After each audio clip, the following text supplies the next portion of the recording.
It's October 31st, 2025, in a quiet, climate-controlled server room in South Dakota. A technician walks into the high-security facility to perform routine maintenance on a standard server rack. He's surrounded by a humming jungle of tangled, color-coded cables and blinking status lights.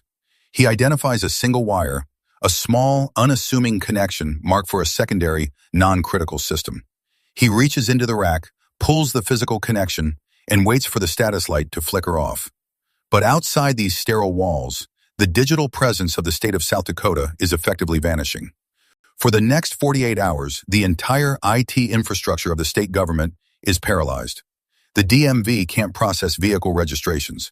Public health databases are locked. Law enforcement systems go dark. State officials, seeing the scale of the total shutdown, immediately suspect a targeted act of aggression. They assume they are the victims of a sophisticated, state-sponsored cyber warfare operation. They prepare for a digital war, searching through millions of lines of code for a breach that isn't there. Because the cause of the total shutdown wasn't a line of malicious code or a foreign infiltrator, it was a sticker. Mislabeled wires responsible for two-day IT outage, the official report from the State Department would later say. A simple clerical error on a physical label had proven more destructive than a coordinated cyber attack. Take a look at the systems we call modern and the infrastructure we rely on for daily survival. We are told our bureaucracy is seamless, paperless, and secured by the latest in digital encryption. But the digital layer is only as strong as the aging, physical hardware beneath it. In February 2026, a new crisis would test that theory at the intersection of high-stakes security and low-level neglect. A cyber attack disables local government payment systems, leaving citizens unable to pay for water they haven't received in 6 days. This is the story of the mislabeled state. 7 weeks after the South Dakota blackout, the failure moves from the sterile server room to the street. In Waterbury, Connecticut, the temperature drops below freezing, and the water simply stops flowing. It is December 19th, 2025, and city officials have no choice but to declare a formal state of emergency. For 6 days, thousands of residents wait in cold homes with dry taps and no official explanation. Crews are out in the frozen, muddy trenches, digging for pipes that haven't been properly mapped in decades. The city calls it emergency repairs to water system, an attempt to frame a systemic collapse as a routine fix. But the fix is only a temporary patch on a much deeper structural rot within the municipal infrastructure. In Lame Deer, Montana, the infrastructure failure takes an even darker and more hazardous turn. A water outage there reveals that the underground system isn't just broken, it's fundamentally compromised. Sewage problems emerge, with raw waste backing up into residential basements and flowing into public spaces. This is the physical reality of what the government reports call aging infrastructure.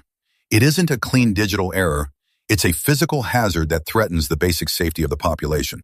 By January 7th, 2026, the frustration reaches the highest levels of the local government. San Francisco supervisors initiate a formal inquiry into the public utility system and its chronic reliability issues. The headlines in the local news are blunt and unforgiving. SF Soups blast PG&E. They are questioning why a state-of-the-art global economy is tethered to a failing electrical grid. We have spent billions of dollars on the sterile UI and smooth animations of a modern digital bureaucracy. But beneath the polished apps and the high-speed fiber optics, the physical basement of the state is flooding, and the physical tools and specialized knowledge required to fix it are slowly disappearing. Then comes February 11th, 2026. A municipal clerk in a small-town government office arrives at work for her 8 a.m. shift. She hits the power button on her terminal, expecting to see the standard government login screen. Instead, every computer terminal in the building displays the same string of encrypted text and a blinking cursor. Below the code sits a ransom note demanding payment in an untraceable cryptocurrency. The entire municipal payment portal is paralyzed, and the digital front door to the city is effectively locked. Cyber attack disrupts local government payment systems, the official reports confirm by mid-afternoon. This is the intersection where digital vulnerability meets the reality of physical decay.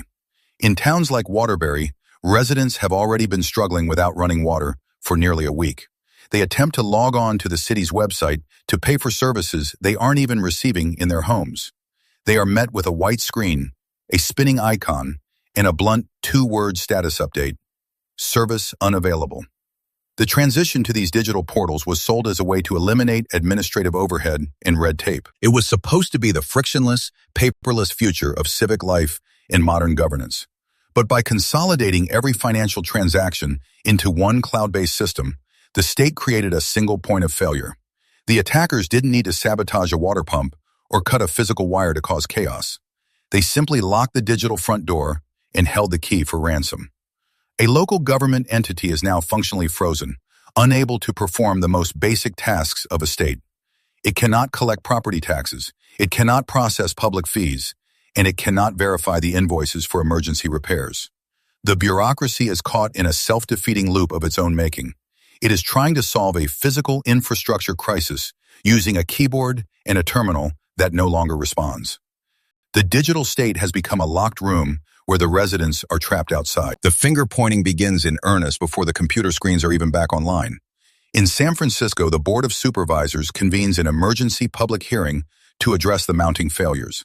They don't use the diplomatic language of bureaucracy or the polite terms of corporate management. SF Soups blast PG&E, the local news reports, highlighting the anger directed at the utility executives. They call for a formal inquiry into the public utility system and its failure to provide basic reliability. It is a scene of intense political theater that masks a much deeper and more systemic rot. While officials argue in sterile hearing rooms, the residents of Lame Deer are dealing with the physical residue. The water failure in their community isn't just a lack of pressure or a dry tap. It's about aging infrastructure that allows sewage problems to emerge in residential basements and yards. The digital layer, designed to make government more efficient, now makes it completely unreachable. Citizens are told to log in to report health hazards, but the login screen refuses to load on any device. It's a loss of public confidence that spreads through the community faster than any malware or computer virus. In South Dakota, the fallout from the October IT failure is quieter, but arguably more embarrassing for the state. Officials are eventually forced to admit that a 48-hour total blackout was caused by a single piece of adhesive. They are forced to admit to the public, it's not a hack, it's a sticker. The financial transactions that fuel the local government are completely paralyzed by the lack of physical maintenance. There is no manual override for a system that was built from the ground up to be entirely autonomous. The state is no longer a provider of services or a protector of the public good. It has become a collection of service unavailable messages and broken links. Emergency repair invoices for the Waterbury water system sit unread in digital inboxes that no one can access. The digital front door is locked tight, and the physical pipes are still leaking into the frozen mud of December. No one has claimed responsibility for the February cyber attack on the municipal payment systems. The specific group or individual who locked the payment portals remains unknown at the time of this recording. In Waterbury, the emergency repairs are technically complete, but the city's underground maps are decades out of date. The residents of Lame Deer continue to deal with the physical residue and health risks of the sewage backup.